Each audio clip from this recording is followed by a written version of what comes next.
Friends, welcome to Soni's vision legal channel. आज की video के अंदर मैं आपके लिए 10 स्किल्स लेकर आया हूं जो हर आईपीआर अटॉर्नी को आनी चाहिए। अगर ये स्किल्स आपको आती है ना, तो आप ट्रेडमार्क के अंदर, कॉपीराइट की प्रैक्टिस के अंदर, पेटेंट्स के अंदर तेजी से आगे बढ़ सकते हैं और नेशनल और इंटरनेशनल क्लाइंट एक्वायर कर सकते हैं या फिर किसी लॉ फर्म के अंदर अच्छी जॉब पा सकते हैं। देखिए, सबसे पहली स्किल है ड्राफ्टिंग की स्किल।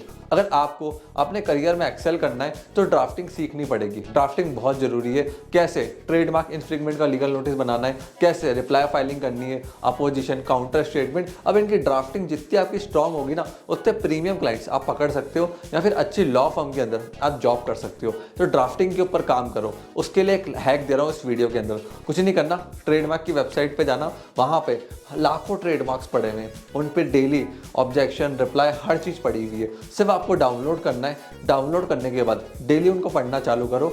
धीरे धीरे 6 मंथ्स के अंदर, 8 मंथ्स के अंदर आपकी खुद की प्रैक्टिस डेवलप हो जाएगी और आप ईजिली कोई भी लीगल नोटिस, रिप्लाई या काउंटर स्टेटमेंट ड्राफ्ट कर पाएंगे।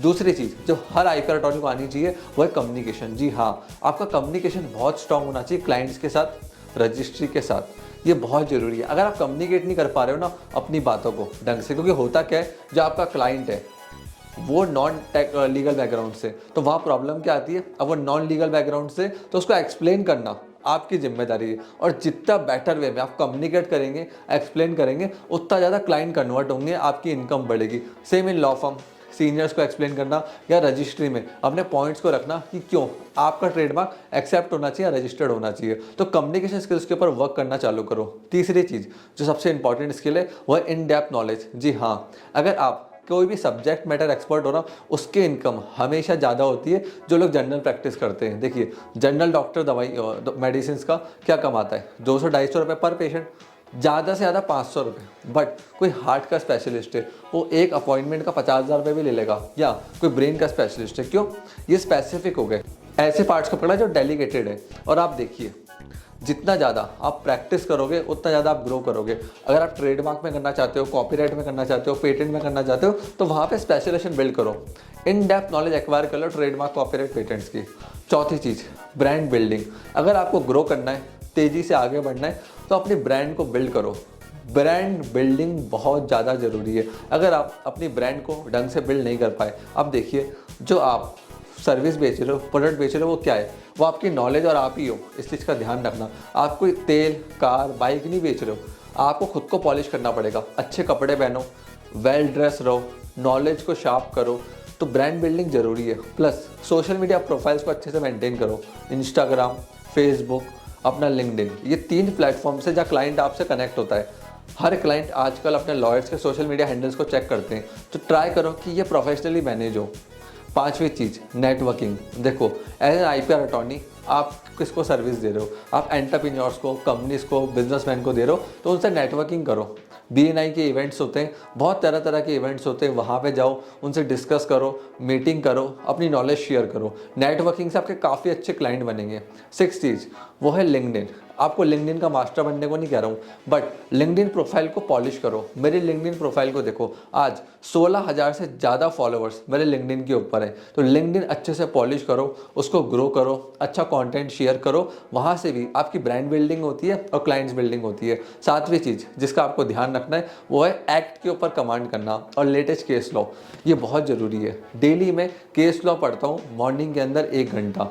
जितना आप रीड करोगे उतना आपकी नॉलेज बढ़ेगी और उतने अच्छे से आप क्लाइंट को क्लोज कर पाओगे और अपने क्लाइंट को जिता पाओगे कोर्ट के अंदर। तो ट्राई करो कि एटलीस्ट 1 आवर आप लेटेस्ट केस लॉ को रीड करो।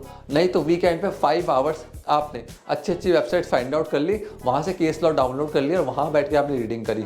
8वीं चीज़, आईपीआर मॉडल्स आपको बनाना आने चाहिए और क्लाइंट को समझाना कि उसका ट्रेडमार्क, पेटेंट, कॉपीराइट, डिज़ाइन कैसे मोनेटाइज होगा। ये बहुत बड़ी चीज़ है।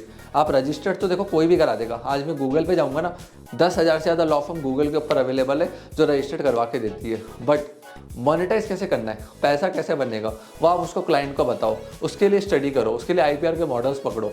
मैंने बहुत सारे आईपीआर मॉडल्स के ऊपर ऑलरेडी वीडियो बना रखी है। जस्ट यूट्यूब पर आपको सर्च करना है आईपीआर मॉडल भापरे सिंह सोनी, हज़ारों वीडियोस आपको मिल जाएंगी। 9th, टेक्नोलॉजी के ऊपर वर्क करो। आज के टाइम में टैग ही सब कुछ है, ध्यान रखना। ग्रो क्या हो रहा है, ad tag, health tag, legal tag. Tag जरूरी है आपके काम के अंदर। गूगल वर्क स्पेस क्या होता है, इसको पढ़ो।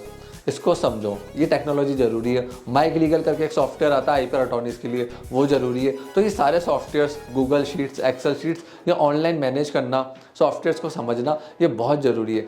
टेक्नोलॉजी में एडवांस बनने को नहीं कह रहा हूँ, बट बेसिक नॉलेज टेक्नोलॉजी की होना आज के टाइम में ज़रूरी है। 10वीं चीज़ और आखिरी चीज़ जो हर आईपीआर अटॉर्नी को आनी चाहिए, वो है वैल्यूएशंस निकालना आईपीआर की। क्योंकि देखो, कई बार क्लाइंट्स ऐसे भी आते हैं जिनको अपने आईपीआर की वैल्यूएशन निकालने, ट्रेडमार्क बेचना है, कॉपीराइट बेचना है, पेटेंट बेचना है, तो आईपीआर वैल्यूएशन के बारे में पता होना बहुत ज़्यादा ज़रूरी है। सो स्टूडेंट्स, ये थी 10 चीज़ें जो हर आईपीआर अटॉर्नी को पता होनी चाहिए, जिससे वो अपने करियर के अंदर एक्सेल कर सके और तेज़ी से आगे बढ़ सके। सो स्टूडेंट्स, हमने कोर्सेज भी लॉन्च करे trademark, copyright, patents and contract drafting के ऊपर। अगर आपको कोर्सेज के बारे में जानना है तो आप इस नंबर पर कॉल कर सकते हैं, नहीं तो हमने डिस्क्रिप्शन के अंदर लिंक दे रखा है, उस पर क्लिक करके आप डायरेक्टली उस कोर्स को बाय कर सकते हैं। सो स्टूडेंट्स, आपने इस वीडियो को यहाँ तक देखा, हम लोगों को पेरेंट्स सपोर्ट दिया, उसके लिए धन्यवाद।